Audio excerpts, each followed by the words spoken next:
Welcome to Service for the Community. I'm your host, Lauren Culver, and today we have two members with us. We have Jeff, the officer from Rotary, and then we have the incoming president for the Optimist Club starting October 1st. We have Joette.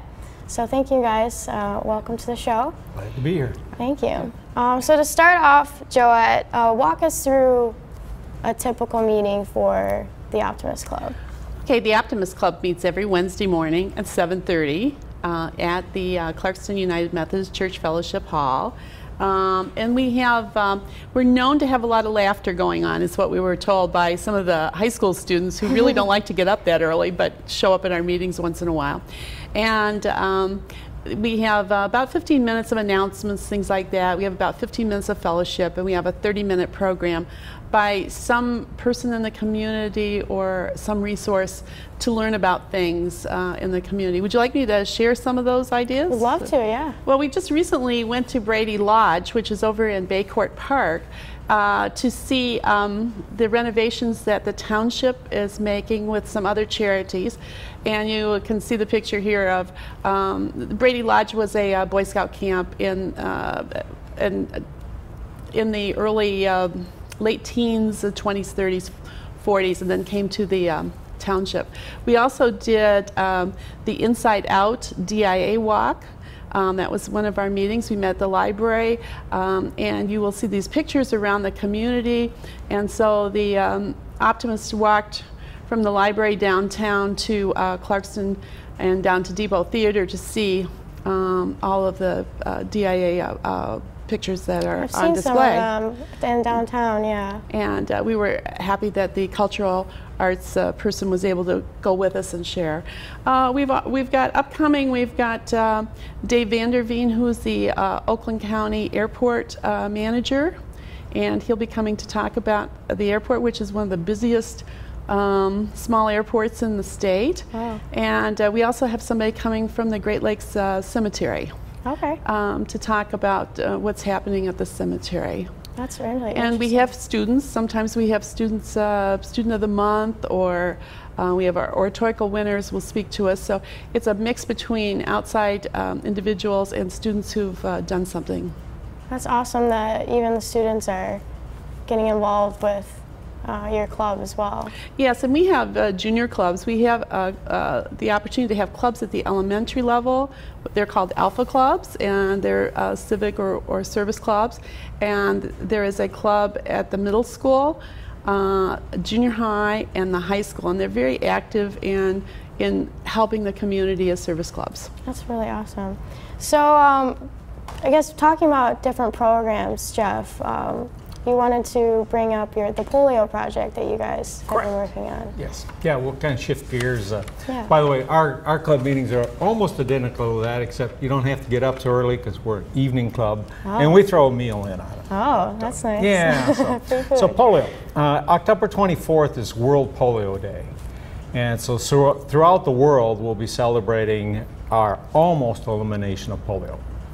Back in the mid-50s, there were about 350,000 cases of polio every year. Wow. Which meant if you weren't immunized, if you didn't get that polio immunization, you probably stood a pretty good chance of catching polio.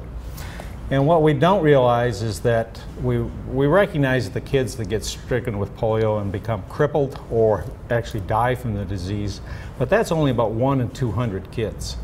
So most of the polio cases result in a cold, a backache, a fever, something along that lines. But what it does mean is they now carry the disease. So it's a very old disease that has learned very well how to spread itself throughout the community. So when the vaccine came along, there was this crazy Rotarian that thought, you know, we could eliminate polio. So in the middle 80s, Rotary took it to the Philippines, and 13 months later, we had eliminated polio from the Philippines. Wow. That's what we said. Wow, this wasn't all that difficult. We could do this. And so we said, let's do it worldwide. That's proven to be a very, very difficult task. Partly the disease is very good at staying alive. And partly we ran into a lot of political problems. Just like in the United States right now, there are people who don't want to immunize. That same thing was throughout the world, and then there got to be all kinds of political problems where people thought that this vaccine was going to somehow sterilize them or kill them. So there were lots of problems along that line, and there was also an issue of money. Right. So today, if we come back up to 2015, from 350,000 cases, we're down to 49. Wow. And we're down from virtually every country in the developed world to only 2 countries. So only Pakistan and Afghanistan are left. Wow. And even in those cases, we're down to there are weeks and hopefully months where we're having no case. And once we get through a few months, then we can start looking at a year. And once we get those 2 countries for 3 years without polio, we will have eradicated it from the world. That is crazy. It is. It will only be the 2nd disease ever eradicated, smallpox being the other one. And there's pretty good chance that that may be the only 2 that are ever done. Why do you say that? The rest, and I'm not a doctor, but the rest of the diseases don't lend themselves that well to vaccines, and their ability to spread and to hide is better. So these 2, we've got the vaccine, we know how to administer it, and so that's probably those 2. Yeah. So there's the work you guys are doing. Yeah. Oh, and we don't do it by ourselves. Right, yeah. Who are your partners for this? The big partners are, in fact, before we get into that, maybe we should cut to the video that we have. That's a great idea. Can we do that right now?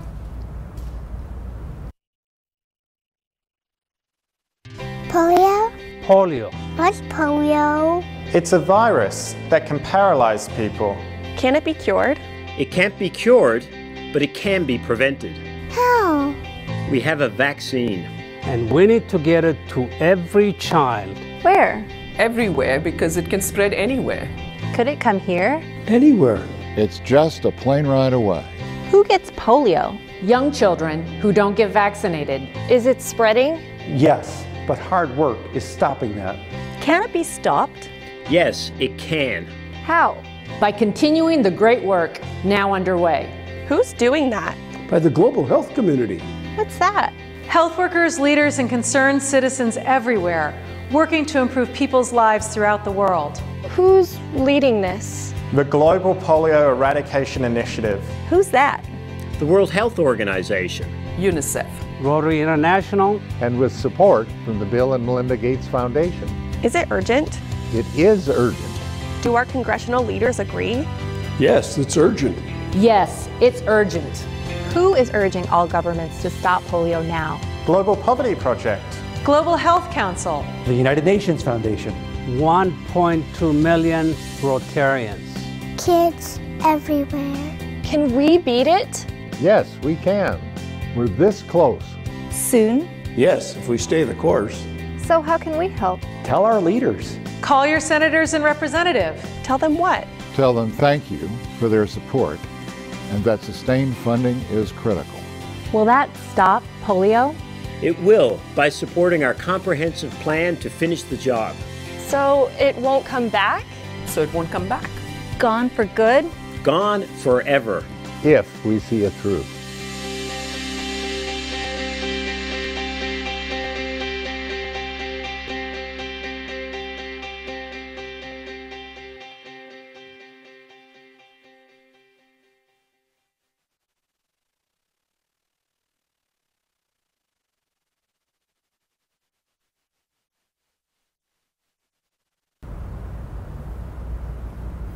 So you can see from that video that we have a number of partners in this organization. Rotary, it turns out, well, we're partnering with UNICEF, World Health, and the Center for Disease Control. And they really provide the technical background for this. They've helped develop the vaccines to make them more effective. They determine which vaccines to work on. There are actually 3 types of polio. Really? Which is something I never knew until a couple years ago. 2 of them have been eliminated. So we're down to one type of polio in 2 countries. And that means the vaccines can be much more effective than when we were trying to fight all 3 kinds of polio. But those are the groups that are helping us do this. But Rotary has been the nag, the force that says you're not going to quit. If you look at a lot of other diseases, AIDS or malaria, you know, there's hundreds of thousands of people, millions of people affected. So why are we worried about this one disease that only affected 49 people last year? And the reason is because it can wind up in any country in the world with a plane flight. Oh. It's very effective at getting, so if we quit the immunization, it'll come back. We'll be back to 350,000. So Rotary keeps saying, no, we're not going to stop. You, the government in Nigeria, can't quit this campaign until it's eliminated, even though you have hundreds of thousands of people affected with malaria, and we force them to keep on going. And the other thing we've been able to do is provide a lot of money. The governments of the world are the #1 source of money for this, but Rotarians have dipped into their pocket to the tune of a little over $1 billion. Wow. And the nice thing about this kind of money is it allows them to do some of the different things. One of the keys to the polio vaccination program, the only technology behind it, is it's got to stay cold. Okay. But if you're in Sudan or northern Nigeria where it's going to be 110 today and there's no electricity for a couple hundred miles, how are you going to keep this thing cold? So we worked and developed the cold train, and maybe all we wound up doing was buying ice packs.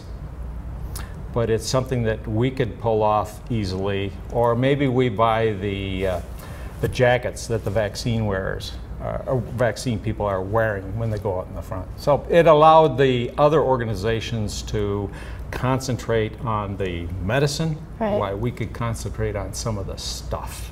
Right. And then another issue with polio is what happens when there is an outbreak. Like right now, a lot of people are going to Saudi Arabia for the jihad that's there. Somebody's probably going to contract the disease and bring it back to their hometown. So when that's identified, a SWAT team is sent out. Everybody within 6 miles of that case gets vaccinated again. That'll run $10 million to $25 million. So, and it has to be done now. Otherwise, it's going to keep on spreading. So that's another thing that Rotary is able to do. We've got that pot of money. We can go out and finance that kind of thing right now, where the other organization, it might take a while to get it done. Mm-hmm. So it's been a great group. We're all in there. And then a final component, Bill Gates, why he's not out there giving the vaccine. He does write some very sizable checks. He does help. He does help. And one of the neat things he's doing right now, if anybody would like to help that way, for every $1 we raise in Rotary, he'll give us 2 more. Wow. So That's it's really been a helpful. nice partnership. Yeah. It's really awesome that all of the Rotaries have all stuck together for this mission. It's really amazing. That's a very good point, because it's been a long haul. I'm sure, yeah. It's been long, and we thought we had it wiped out in 2004, and we just didn't get there. We got down to a couple 300 cases, which sounds pretty good when you go from 300,000 to right, 300, but it didn't work. So 15 years later, we're still at it. What's your guys' goal now? We really think that sometime in the next 2 or 3 months, we'll have 0 cases worldwide. And in 2016, we think that we'll get that down to month after month of 0 cases. So that would mean by 2018 that we can say it's gone from the face of the world. Yeah. So a couple spots up in northern Pakistan, Afghanistan border, where the fighting's going on. Right. Those are the places left. So we've got our fingers crossed. Yeah, crossing your fingers there. Yeah. So, kind of bring it back to you, Joette. You also wanted to talk about the your friendly forest. Yes, we're in partnership with the Independence Township Parks, Recs, and Seniors, and we have a friendly forest coming up on October 17th. from 3 to 6. And it's really a friendly force. It's about Halloween, but it's for kids, very young kids up until about 8, 9 years old. It's at, you're seeing some pictures there from, they can go to a Clintonwood Park, they can see their Disney characters, fairy tale characters, get superheroes, receive candy, cider, and take a wagon ride. All of the people that are in these costumes are really students. Really? Some of our junior optimists are part of it, plus students from the middle school through the high school. And it's a great afternoon. Tickets are available. There's a couple of optimists that it was cold last year, and they're at the ticket booth. And we have our fire department is there just to talk to kids. There's you know, and make their trucks available for kids to see. So it's a great afternoon. Plus there's wagon rides. The tractor club provides wagon rides and for the families, and so it's all included in the ticket you purchase from Independence Township Parks and Rec. Okay. And so come on out, and there's only so many tickets because of the amount. Kids pay, there's a family price and a child price, and parents are free, adults are free. So. And again, that's October 17th. Yes, it's October 17th from 3 to 6. Awesome. So, and the optimists will be out there setting it up and tearing it down and working. We're the grunt power. So you're the manpower behind it. The manpower, yes, we're the manpower behind it. So we at one time I think the township decided not to do it, and the optimists stepped in and said we'll be your partners, and cool. So we've been there for several years. I'm not sure exactly how many. Cool. Well, it sounds like it's going to be a great day. Hopefully the weather will. Yes, it was a great. It was really, really nice. It was cold last year, but it was really, really nice, and so it's a great afternoon. Awesome. And you can be home by 6 o'clock, and parents can do what they need to There do, you go. and whatever. And have the kids go out for a bit. Yeah. Well, speaking of a youth activity, you also wanted, Jeff, you also wanted to talk about the youth exchange. Yes. What's going on? In fact, this is a program Optimist and Rotary have done together. Okay. Former president of Optimist, Don Brose, has actually sponsored 7 kids from overseas. So youth exchange is an exchange. We exchange with about 30 different countries around the world, and it's a chance for a high school student, ages 15 to 18 and a half, on the day you land in the foreign country, to go overseas and study over there. So you would go to France or Taipei or Japan and show up about in August, whenever their school system starts, go to the school, study in the foreign language, and a year later you'd have completed your junior year or whatever it is, and then you would come back home. Wow. So now is the time to begin to fill out the application. And I'll have to forewarn everybody, it's not an easy application. We need dental records and medical records and high school records, and we have an essay. And we also have an essay we require of the parents. Wow, why you're the doing parents this. have to do homework. Yeah, and one of the interesting questions, we go through an interview process. So right now you'd fill out the application, and at the end of the program we'll put up the website for where to go for that. But you fill out the application, and then Clarkson Rotary Club will interview you, and we're looking there at why are you going? Mom doesn't like your boyfriend is not a good reason to go overseas, but it's been done. Or are you mature enough to go? Because there is going to be some challenges there, and are you going to be able to handle those once you get overseas?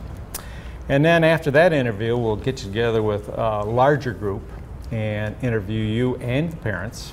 And oddly enough, about every other year, that's the first day the student tells Mom, I want to go overseas. So we interview that, and then in January you'll find out exactly where you're going, and then we go through orientation process, which includes things like what to pack, what's 220 volt system versus our 110 volt system, all those kinds of things, airline fees, the visa situations for different countries. So we go through all that. Then the weekend after the 4th of July, we bring you all together with about 150 kids. So you'll meet the half a dozen to a dozen kids that are going to your country, and you'll know they're scattered someplace in that country. So you know you have people familiar with you yes, in a foreign country. Yep, That's good to know. Yeah, and then sometime 2nd, 3rd, 4th week of August, you get on a jet and say goodbye to mom and dad and take off for a year of what turns out to be the most fantastic year of your life. And later on, when you start looking at colleges, or if you're a senior going out, you would apply for the college just as you would any other situation, apply for all those scholarships and everything. And then you just write a letter to the university saying, I'm going to do this, I'm going to go overseas for a year. And the universities love it. They know they're not going to have some jittery freshman showing up that's going to be all worried because they left home. And so they know they have an adult showing up and somebody who's ready to study and really knows what they want to do. And then later on, when you go to apply for a job, it just puts you head and shoulders above. It's, sure. It's a great thing to have on your resume. Let's see. Now, do the students get to choose what country they go to, or is that? Yes. They do? Okay. Yes. 95% of the students get their first choice, and virtually everybody gets their second or third. So wherever you want to go, chances are we're going to get you there. We trade with virtually all of Europe, some of Eastern Europe, most of South America, Mexico, Japan, Taiwan, the Philippines, Indonesia, Thailand, and India. Wow. And I've probably forgotten 1 or 2 other ones. Yeah, I remember you saying there's around 30 countries. Correct. Correct. Yeah. And those countries are kind of picked on a couple bases. One, are they dissimilar to the United States?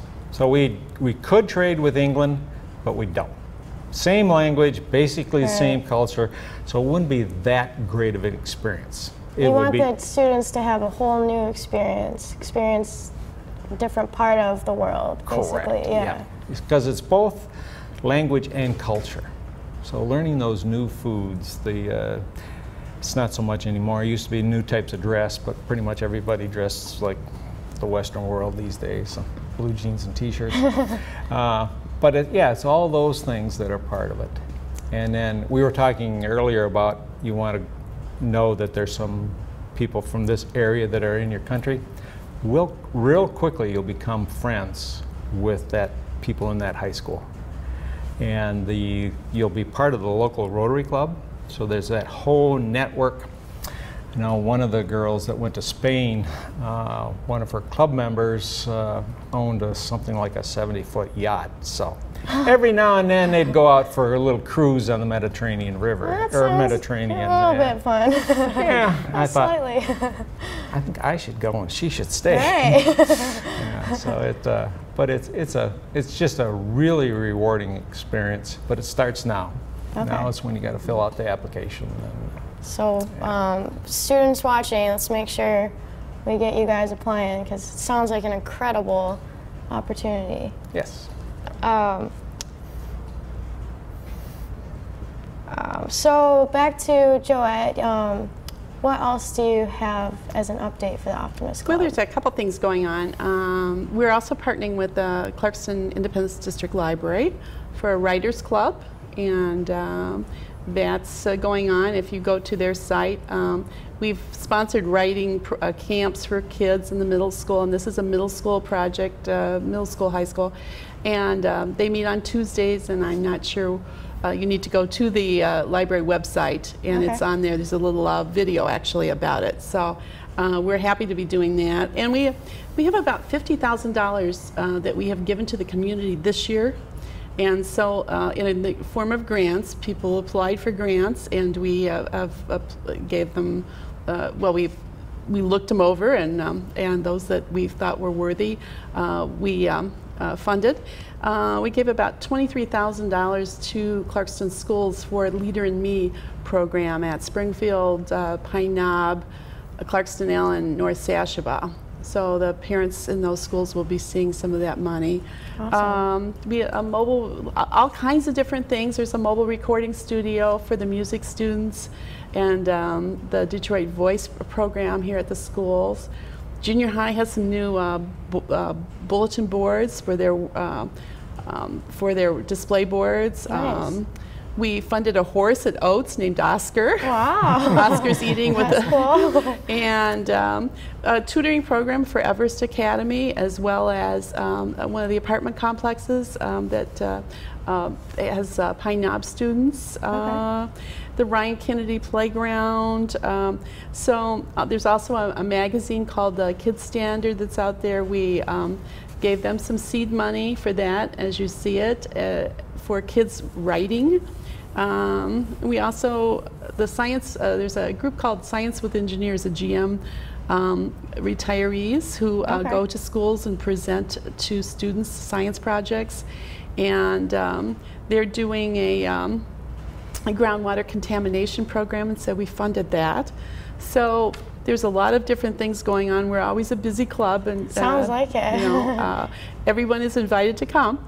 Awesome. And remind everyone again when your meeting's 7:30 in the morning. Bright and early. Every Wednesday morning, it's at the Clarkston United Methodist Church Fellowship Hall. Okay. And you are welcome to come. We do have one night meeting, which is the third Wednesday of the month at Buckshot's at 6:30. And if you can't make those morning meetings, you could come. There's a lot of fun, a lot of fellowship, and there's always a lot of work to do. So volunteers, you know, are always welcome. And I think for both the Rotary and the Optimist, volunteerism, in whatever you're volunteering, it makes you live longer and a pretty well-rounded life, actually. But there is research that says you will live longer if you volunteer. Really? Mm-hmm. Huh. Service to others. Service to others. Service for the community, too. So, Jeff, the last thing you did want to mention is your fundraiser that is coming up. Yeah, so all the programs, either Optimist or Rotary, they all require some money. Of course. And we've stumbled upon a really fun night to raise money. It's our annual wine tasting event. It's held at Bordine Nursery on October 29th this year. 6:30 to 8:30. We give you a plate. It's got a little cutout on it so you can hang your wine glass on it. 6:30 we'll open the doors. We'll have a dozen different restaurants there, 10 wine stations, 2 beer stations, and at 8:30 we're going to kick you out. But it's just a great night. You'll meet members of the community. People just have fun there, and I've got a number of people that if I don't call them up and remind them it's time to buy their tickets, they're going to get mad at me. So you can buy the tickets. There's even we've joined the 21st century, and we even have a website where you can buy the tickets, or any Rotarian. Bordine has some tickets, and the Chamber of Commerce has some tickets. So I hope to see everybody out there. So there's no excuse why you can't get a ticket. Right. Right. Awesome. Yeah. It's a good night. It's a lot of fun. So I guess to close it out, is there any last things you guys want to mention about your clubs before we send you off? Well, I think if you're at all interested in getting to know people in the community, sometimes there's people who've moved here to be closer to their children. There's young individuals, men or women, who have some extra time. Hardly with kids you do have extra time, but come and join a service organization. You'll get to know the community very quickly, and you'll meet some wonderful people. Awesome. Yeah, I'd go on with all that. And it used to be I would excuse younger people with the soccer situation and running kids all around, but it was pointed out a little while ago that if you want to instill on your children the value of service, the value of giving, the value of caring, then the best way to do that is by example. And so find the time. Yeah, we don't want anybody who's not busy. Both of us want people who are busy, people who are active, who do things, because they'll do things for the community. Right. But don't exclude a service organization. It's good for your kids to see their parents doing things in the community. And another thing is, the community, things don't happen in a community by accident. If Labor Day Parade, it's a Rotary. The 4th of July Parade, it's the Optimist and Mount Zion and the Lions Club. and I'm missing one. Oh, and the Knights of Columbus. So things happen, but they happen because people step up to make them happen. Exactly. And that's, you know, serving by example, modeling for your kids is a thing that I'm selling. In another organization, I'm selling wreaths, and my daughter told me, "Oh, I'm the wreath chairman." I'm like, I know exactly what that job is. But you know, it's that kind of sharing by example, and that's what makes this such a great community. Clarkston is just a great community. I totally agree with that. And it's a great message too, and hopefully with the parents setting an example for the kids, it'll hopefully make the kids want to join these organizations too, to keep the groups going for forever, basically. Yep. Well, kids do a lot. Kids actually are, you know, when you see these high school seniors and read their scholarship apps, as both organizations do, my gosh, all the things that they do volunteer for, we're really proud of them. Awesome. Well, thank you guys again very much for coming in today and giving us an update on the Rotary and the Optimist Club. Thanks for having us. Yeah.